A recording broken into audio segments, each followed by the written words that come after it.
नमस्कार, देश हमारा में आप सभी का स्वागत है। मैं हूं कपिल मिश्रा और खबरों की शुरुआत करेंगे। जेपी नड्डा और अमित शाह के मध्य प्रदेश दौरे पर दिग्विजय सिंह ने तंज कसा है। उन्होंने कहा है कि प्रदेश भाजपा को केंद्रीय टीम ने टेक ओवर कर लिया है। गठबंधन इंडिया को लेकर ज्योतिरादित्य सिंधिया के ट्वीट पर भी उन्होंने पलटवार किया है।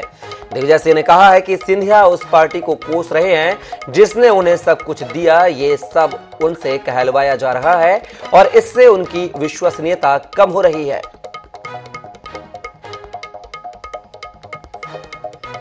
केंद्र भाजपा ने टेक ओवर कर लिया। राज्य की भाजपा तो घर बैठ गई, अब केंद्र की भाजपा चला रही है। सर, उनकी विश्वसनीयता कहाँ जा रही है? भाई थोड़ा सोचिए तो ज्योतिरादित्य जी महाराज जी कि आपकी विश्वसनीयता कहाँ जा रही है? जिस पार्टी को आपने ISI का एजेंट कहा, पाकिस्तानी एजेंट कहा, आप उस पार्टी में शामिल होकर आज कांग्रेस को कोस रहे हो, जिसने आपको सम्मान दिया, आपकी दादी जी को सम्मान दिया, स्वर्गीय राजमाता सिंधिया जी को, विजयराज जी को, माधवराव जी महाराज को सम्मान दिया, सब कुछ दिया, आपको क्या नहीं दिया? छत्तीसगढ़ विधानसभा के मॉनसून सत्र का तीसरा दिन भी हंगामेदार रहा। गुरुवार को प्रश्नकाल से ही विपक्ष ने आक्रामक तेवर दिखाए। खाद्यान्न योजना में गड़बड़ी करने वाले अफसरों पर कार्रवाई नहीं किए जाने को लेकर भाजपा विधायकों ने सदन से वॉकआउट कर दिया। देखिए हमारी इस खास रिपोर्ट में।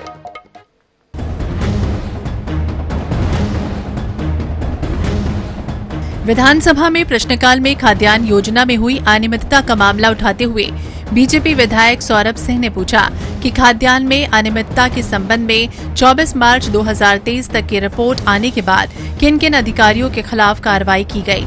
इस पर खाद्य मंत्री अमरजीत भगत ने जवाब देते हुए कहा कि कार्रवाई का आश्वासन दिया गया था, लेकिन हाईकोर्ट में 34 याचिकाएं दायर हुई। अब हाईकोर्ट के निर्णय के बाद ही स्टॉक वितरण में अनियमितता की सही मात्रा और दोषी व्यक्तियों की अंतिम संख्या का निर्धारण होगा। आगे भी कहा कि रमन सिंह ने केंद्र को 2 चिट्ठी लिखी थी। केंद्र की टीम आई जिसने कहीं कोई गड़बड़ी नहीं पाई। इधर बीजेपी विधायक सौरभ सिंह, धर्मलाल कौशिक और नेता प्रतिपक्ष नारायण चंदेल ने कहा कि 5000 करोड़ का ये घोटाला है। विधायकों ने अनियमितता पर कार्रवाई न करने पर सवाल उठाए। इसके साथ ही हंगामा होने लगा। पक्ष विपक्ष के बीच जमकर नारेबाजी भी हुई। फिर मंत्री के जवाब से असंतुष्ट होकर विपक्ष के सदस्यों ने सदन से वॉकआउट कर दिया। हमारा ये कहना था कि जहां पर ये गलती आई है कि राशन जमा हुआ है, पैसा जमा हुआ है, इसका ये मतलब कि अतिरिक्त राशन दिया गया था, तो वो अधिकारी कर्मचारी जिसके दस्तखत से कोटा रिलीज होता है राशन दुकान के लिए, वो अधिकारी कर्मचारी के ऊपर क्यों कार्रवाई नहीं कर रहे? 5100 करोड़ रुपए के जो घोटाला चावल में जो किया गया है, और ये तथ्य सामने आ रहे हैं कि बिलासपुर में जिस प्रकार से दुकान को निलंबित किया गया है, FIR किया गया है, रायपुर में जिस प्रकार से किया गया है, अंबिकापुर में किया गया है, तो ये मामला प्रमाणित हो रही है कि बड़े स्तर पर घोटाला किया गया है। पीडीएस स्टॉक सत्यापन के प्रकरण में कार्य में लापरवाही बरतने के कारण जिनको सस्पेंड किया गया है उनका भी नाम दिया हुआ है, और किनको रीएस्टेट किया गया है, किनको नहीं किया गया है। आप परिपत्र देखेंगे तो जनवरी 2020 से जून 2023 तक जिन खाद्य निरीक्षक एवं उच्च पदाधिकारियों को निलंबित किया गया है उनका लिस्ट लगा हुआ है। खाद्यान्न योजना में गड़बड़ी का ये मामला पूर्व सीएम डॉक्टर रमन सिंह ने पिछले सत्र में उठाया था। आज उनकी गैर मौजूदगी में बीजेपी विधायक सौरभ सिंह ने ये प्रश्न किया, तब भी सदन में हंगामा हुआ। आज भी हंगामा और वॉकआउट हुआ, लेकिन अदालती कार्रवाई के चलते लगता नहीं है कि इस मामले में जल्द ही कोई कार्रवाई हो सकेगी। INS 24/7 के लिए रायपुर से स्वप्निल गौरखेड़े की रिपोर्ट। खबरों में आगे बढ़ेंगे और बात करेंगे छत्तीसगढ़ विधानसभा के मॉनसून सत्र का तीसरे दिन सदन में आई लव यू की गूंज सुनाई दी है। बीजेपी विधायक अजय चंद्राकर ने मंत्री कवासी लखमा और सीएम बघेल को आई लव यू कह दिया, जिसके बाद मुख्यमंत्री भूपेश बघेल ने भी चुटकी ली। उन्होंने कहा कि अजय जी कल मेरे चेहरे की तारीफ कर रहे थे, आज लखमा को आई लव यू बोल रहे हैं। मुख्यमंत्री के जवाब के बाद सदन ठहाकों से गूंज उठा। कांग्रेस विधायक अरुण वोरा और भाजपा विधायक पुन्नूलाल मोहले ने भी आई लव यू का रागलापा और इस मसले पर सदन में हास परिहास चलता रहा। अध्यक्ष जी नहीं, सौरभ सिंह जी, मैं समझ गया ना, मैं उसको कहता हूँ। मुख्यमंत्री जी कहने के बाद हम उत्तेजित नहीं, उत्तेजित होते हैं।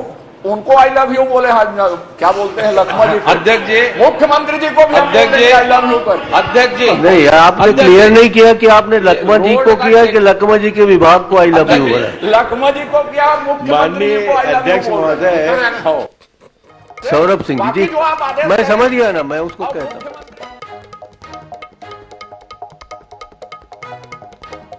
रायपुर में छत्तीसगढ़ कर्मचारी अधिकारी संयुक्त मोर्चा ने केंद्र के बराबर डीए और एचआरए देने के फैसले पर मुख्यमंत्री भूपेश बघेल का आभार जताया है और जिंदाबाद के नारों के साथ गजमाला पहनाकर सम्मानित किया। संयुक्त मोर्चा ने भूपेश बघेल सरकार के इन फैसलों को ऐतिहासिक बताया है। कर्मचारी संघ के प्रतिनिधियों ने बताया कि छत्तीसगढ़ में केंद्र के बराबर डीए कभी नहीं मिला।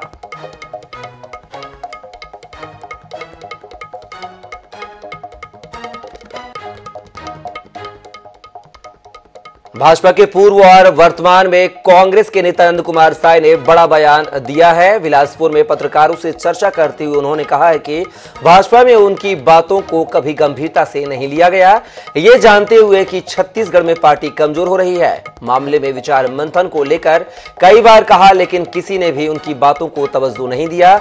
इतना ही नहीं, पार्टी नेताओं ने अपमानित भी किया। नंद कुमार साय ने कहा कि बीजेपी में कोई काम ही नहीं है और ना काम करने वालों की इज्जत है। अरुण साव पर नंद कुमार ने निशाना साधते हुए कहा है कि जब से अरुण साव अध्यक्ष बने हैं, पार्टी की गति क्या हो गई है सब लोग देख रहे हैं।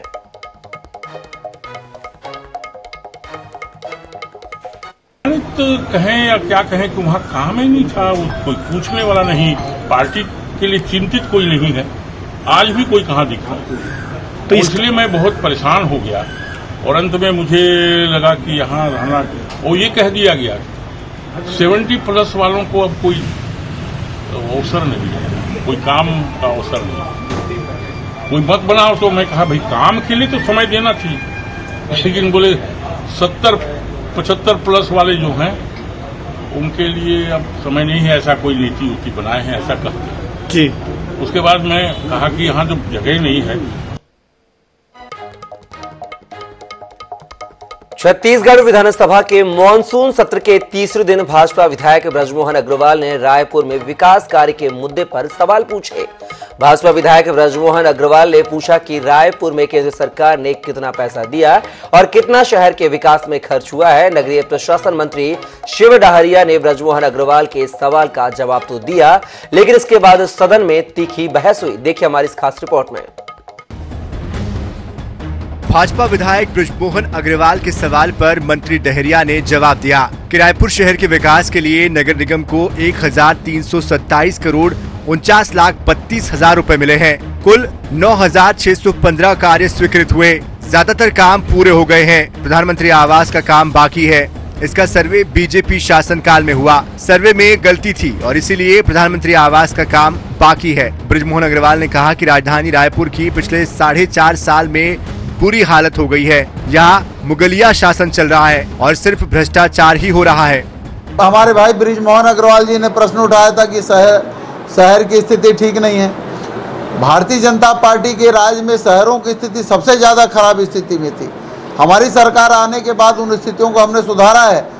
भारतीय जनता पार्टी की सरकार में जो हमारे नगरीय निकाय के कर्मचारी हैं उनको 8-8, 9-9 महीने तक वेतन नहीं मिलता था और आज हर महीने के 7 तारीख को उनको वेतन मिलता है। तो जिनको समय में वेतन मिलता है वो काम भी अच्छा करते हैं। इसी का परिणाम है कि हम लोग लगातार 3 साल तक स्वच्छता के मामले में पूरे देश में पहले नंबर में आए हैं।